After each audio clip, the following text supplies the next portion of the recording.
rekan-rekan media dan masyarakat Provinsi Sumatera Selatan yang kami hormati. Pada hari ini, Kamis tanggal 9 Juli tahun 2020, sebagaimana biasa kami dari Gugus Tugas Percepatan Penanganan COVID Provinsi Sumatera Selatan menyampaikan perkembangan penyakit coronavirus di Provinsi Sumatera Selatan. Namun sebelum kami menyampaikan lebih lanjut tentang perkembangan kasus COVID kita di Provinsi Sumatera Selatan pada hari ini, kami sebagaimana biasa pula tak bosan, tak henti-hentinya mengingatkan kepada saudara-saudara Bapak Ibu sekalian, karena menjalankan protokol kesehatan sebagaimana yang kita himbau setiap hari merupakan penting. Karena itulah kunci utama dalam memutus rantai penularan COVID-19 ini. Menjalankan protokol kesehatan tidaklah mudah, karena itu menyangkut kebiasaan, menyangkut perilaku. Perilaku kita dalam kehidupan sehari-hari, yang mana selama ini kita tidak terbiasa memakai masker, tidak terbiasa selalu mencuci tangan, kita mencuci tangan pada saat mau makan nasi saja, sehingga saat ini, yang mana saat ini kita diharuskan memakai masker dan selalu mencuci tangan. Nah, kebiasaan-kebiasaan seperti inilah yang mana tidak terbiasa membuat orang menjadi tidak nyaman. Tentunya memakai masker di awal-awal tidak nyaman. Namun kita lebih memilih dari segi keamanan daripada tidak nyaman. Memakai masker jauh lebih aman apabila kita tidak memakai masker. Kita pilih aman terhadap penularan COVID ini yang dampaknya tidak hanya buat diri kita, namun juga buat orang lain di sekitar kita.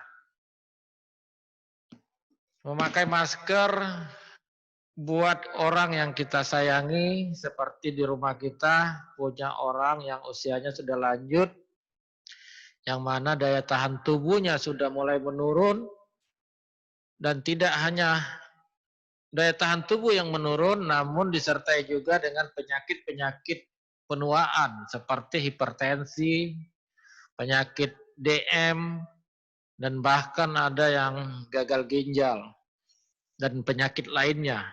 Yang mana penyakit-penyakit ini sangat rentan terhadap virus ini, yang apabila terinfeksi orang tersebut akan jatuh dalam keadaan yang lebih parah dan bahkan bisa berakibat fatal.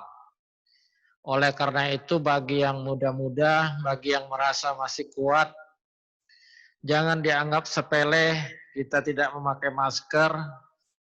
Seenaknya kita tidak memakai masker keluar rumah. Sesungguhnya kalau kita tidak memakai masker, itu artinya kita tidak melindungi orang-orang yang berada di sekitar kita. Di rumah kita punya anak kecil, yang mana anak kecil ini masa pertumbuhannya sehingga daya tahan tubuhnya belum kuat karena masih dalam tahap perkembangan. Untuk itulah kenapa kami selalu mengingatkan pakai masker apabila keluar rumah. Karena kita harus melindungi diri kita dan juga sekaligus melindungi orang-orang yang berada di sekitar kita, yang mana tujuan akhirnya adalah menghentikan penularan virus ini di tengah-tengah kita. Menghentikan penularan virus COVID ini sebenarnya tidak berbiaya mahal sebenarnya. Kalau kita mau komitmen, mau fokus, yang mana menjalankan protokol itulah kunci utama untuk mencegah virus ini. Kita pakai masker, pastikan kita berinteraksi, berbicara, bertemu dengan teman-teman atau sahabat kita, keluarga kita, untuk tetap jaga jarak. Pastikan juga kita selalu mencuci tangan, serta menghindari kerumunan-kerumunan atau tidak membuat kerumunan-kerumunan. Nah, apabila itu dilakukan, itulah yang dapat menghentikan virus ini yang terus menyebar di tengah-tengah kita. Sebenarnya biaya tersebut tidak mahal, tapi karena itu menyangkut perilaku dan tidak semua orang bisa mematuhinya, sehingga sampai sekarang belum bisa dihentikan penularan virus ini di tengah-tengah kita. Untuk itulah kami mengajak rekan-rekan dan saudara semua, mari kita patuhi protokol kesehatan ini untuk menghentikan penyebaran virus di tengah-tengah kita. Karena kita tidak ingin perekonomian kita terhenti atau perekonomian kita terus menurun, dan bahkan kegiatan kita yang menghasilkan penghasilan bisa terhenti oleh karena kita sakit yang mengharuskan kita untuk diisolasi bahkan dirawat di rumah sakit, yang menyebabkan orang-orang di sekitar kita kontak dan mengharuskan harus dikarantina selama 14 hari. Sehingga aktivitas dalam menghasilkan perekonomian terhenti. Untuk itulah sekali lagi mohon untuk dipahami, dimengerti, dan dilaksanakan dengan sebaik-baiknya. Mari kita bersatu padu, mari kita saling membantu diri sendiri dan keluarga. Ingatkan selalu keluarga dan teman kita untuk mematuhi protokol kesehatan, yaitu memakai masker, menjaga jarak, dan mencuci tangan. Karena inilah kunci memutus rantai penularan COVID-19 ini. Penularan COVID-19 ini, menghentikan penularan COVID-19 ini, fokusnya ada di masyarakat. Kita menjaga masyarakat yang sehat tetap sehat.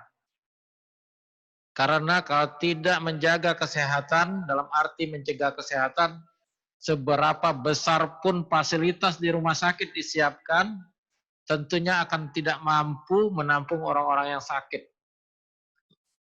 Selain itu, para petugas kesehatan juga manusia yang dapat terinfeksi. Bahkan banyak di antara mereka memang sudah terinfeksi.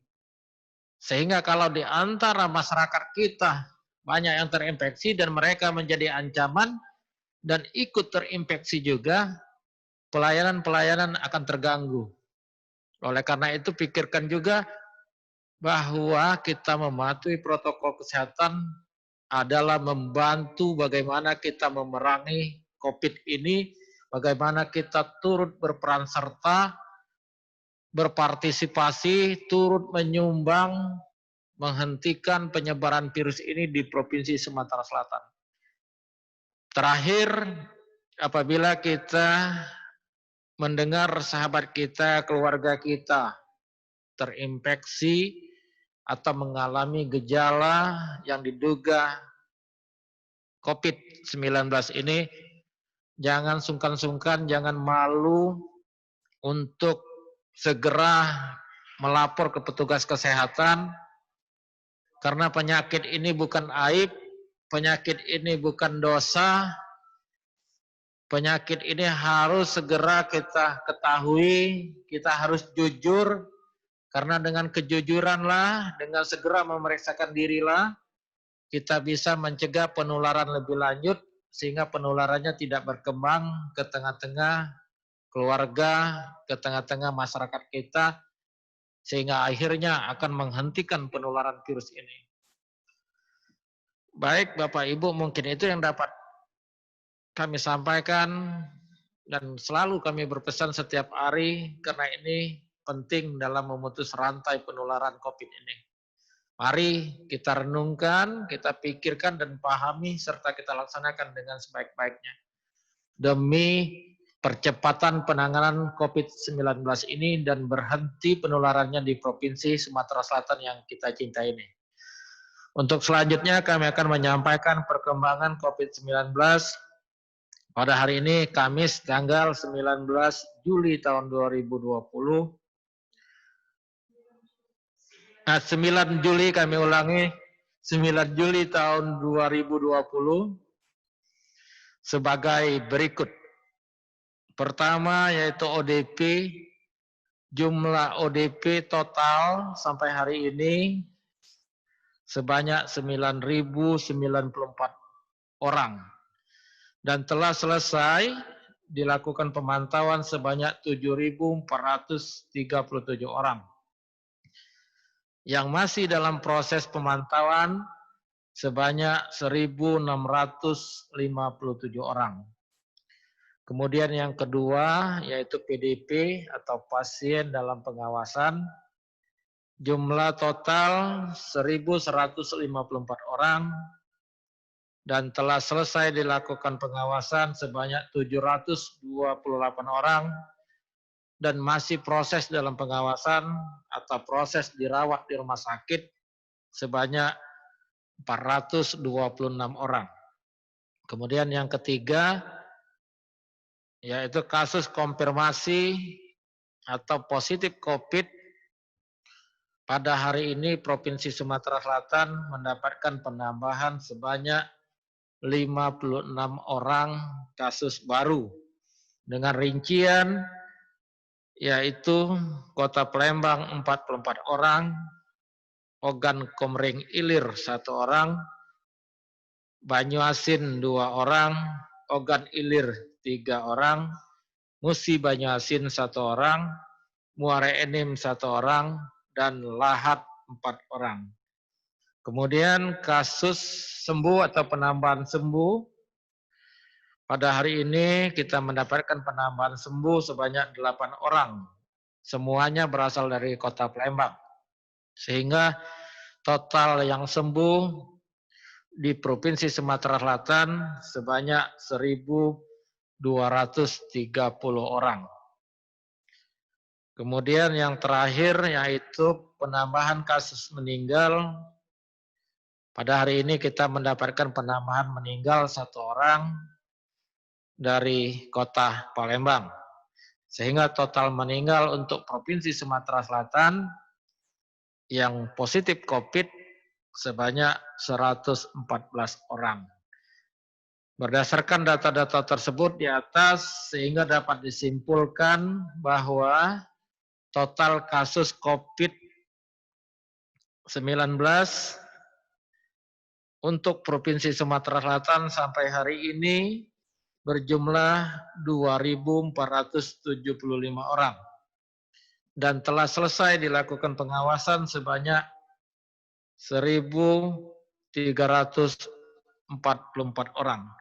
Dan kasus yang masih aktif atau masih dalam proses perawatan sebanyak 1.131 orang. Demikian yang dapat kami sampaikan. Terima kasih atas perhatian, atas kerjasama, dan upaya keras kita bersama dalam memutus rantai penularan COVID-19 di Provinsi Sumatera Selatan. Wassalamualaikum warahmatullahi wabarakatuh.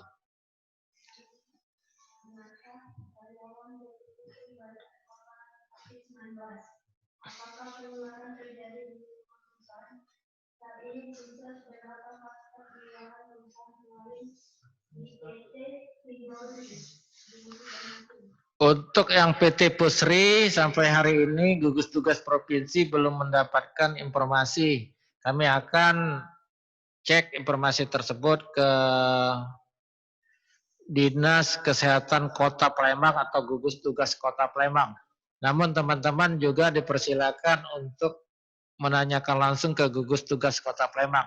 Demikian juga dengan perusahaan yang di PT Hindoli di Kabupaten Musi Banyuasin, tepatnya di Kecamatan Sungai Lilin, juga belum terinfo adanya klaster penularan.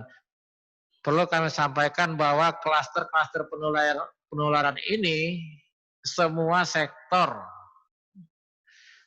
hampir semua sektor sudah ada. Oleh karena itu kenapa kami selalu mengingatkan pakai masker, dan selalu jaga jarak, selalu mencuci tangan. Intinya selalu mengingatkan patuhi protokol kesehatan. Karena itu klasternya sudah banyak, hampir merata di semua sektor, di semua bidang, di semua profesi.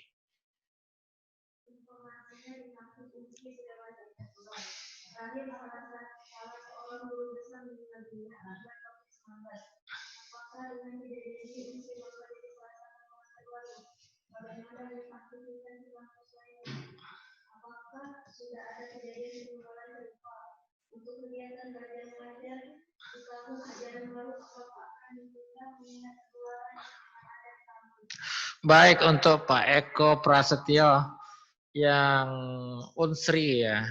Unsri itu sebenarnya kejadian-kejadian baik di Unsri khususnya dalam pertanyaan ini itu tidak ada hubungannya dengan perkuliahan, karena perkuliahan itu sudah diliburkan sejak dari bulan Maret. Jadi itu bukan kita anggap sebagai klaster.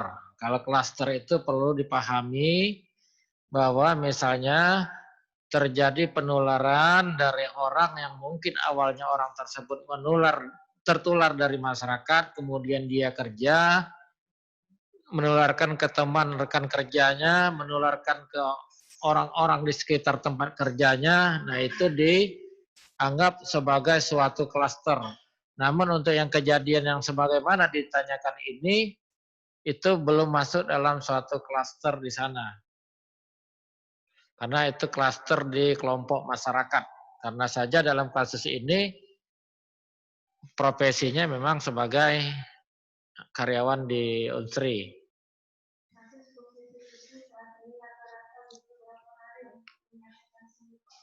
Ya tergantung ya. Kalau dianya tanpa gejala rata-rata paling 3 minggu udah sembuh ya. Ada 2 sampai 3 minggu udah sembuh.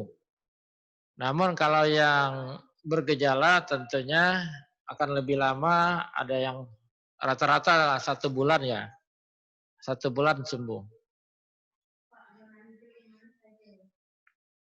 Nah, zona hijau ya mungkin teman-teman ya terkait zona ini, karena zona ini sangat sensitif. Perlu kami sampaikan zona-zona ini tidak ditetapkan oleh kita gugus tugas di level provinsi untuk teman-teman yang kabupaten kota. Jadi bukan kita provinsi yang menetapkan, tapi gugus tugas pusat. Silakan teman-teman melihat di zona yang ditetapkan gugus tugas pusat. Nah, di web kita yang di Dinkes provinsi, itu kita tidak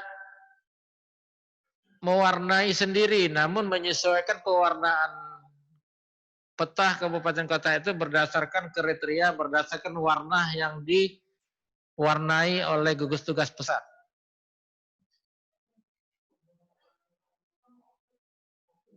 Yang mana? Ada lagi? Baik, terima kasih teman-teman atas perhatian dan kehadirannya. Wassalamualaikum warahmatullahi wabarakatuh.